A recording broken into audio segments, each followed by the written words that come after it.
सोने की चिड़िया भारत कैसे बनी ब्रिटिश साम्राज्य की सबसे कीमती कोहिनूर। इस कहानी में छुपा है सत्ता, धोखा और युद्ध का रहस्य। 16वीं और 17वीं शताब्दी में भारत विश्व का सबसे संपन्न देश था। मुगल साम्राज्य ने कला, संस्कृति, व्यापार और शासन में अपने चरम पर पहुंचकर दुनिया को चकित कर दिया।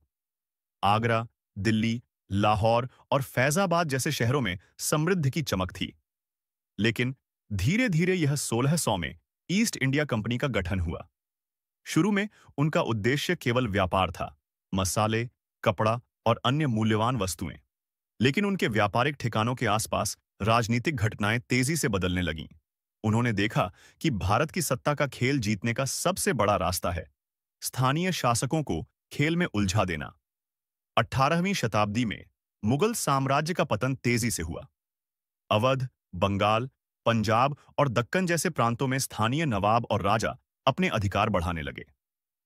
मुगल बादशाह सिर्फ नाम मात्र के शासक रह गए। सत्तावादियों के बीच लड़ाइयां और धोखाधड़ी आम हो गई। ब्रिटिश ईस्ट इंडिया कंपनी ने इन संघर्षों का फायदा उठाया। 1757 में बंगाल का नवाब सिराजुद्दौला और ब्रिटिश ईस्ट इंडिया कंपनी के बीच प्लासी की लड़ाई हुई। ब्रिटिश कमांडर रॉबर्ट क्लाइव ने चालाक रणनीति अपनाई। स्थानीय राजा और सेना के कुछ भागीदारों ने नवाब को धोखा दिया। परिणाम, ब्रिटिशों ने बंगाल पर कब्जा कर लिया और यहां से उनका साम्राज्य धीरे धीरे पूरे भारत में फैलने लगा। ब्रिटिशों ने युद्ध, गठबंधनों और रियासतों के सौदेबाजी से भारत के अन्य हिस्सों को अपने नियंत्रण में लिया। दीवान और नवाबों से संधि करके उन्हें प्रतीकात्मक सत्ता दी, लेकिन असली शक्ति ब्रिटिशों के हाथ में थी। उन्होंने धीरे धीरे सैनिक, प्रशासन और कर संग्रह प्रणाली पर पकड़ मजबूत की।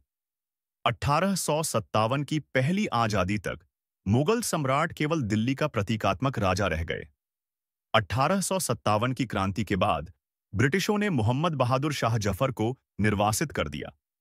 भारत पूरी तरह से ब्रिटिश राज के अधीन आ गया।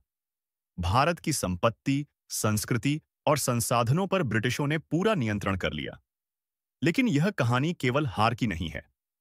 भारत की आजादी की लड़ाई यहीं से शुरू हुई, जिसकी झलक हमें 1857 के विद्रोह में देखने को मिलती है। सोने की चिड़िया का खजाना अब ब्रिटिशों के हाथ में था।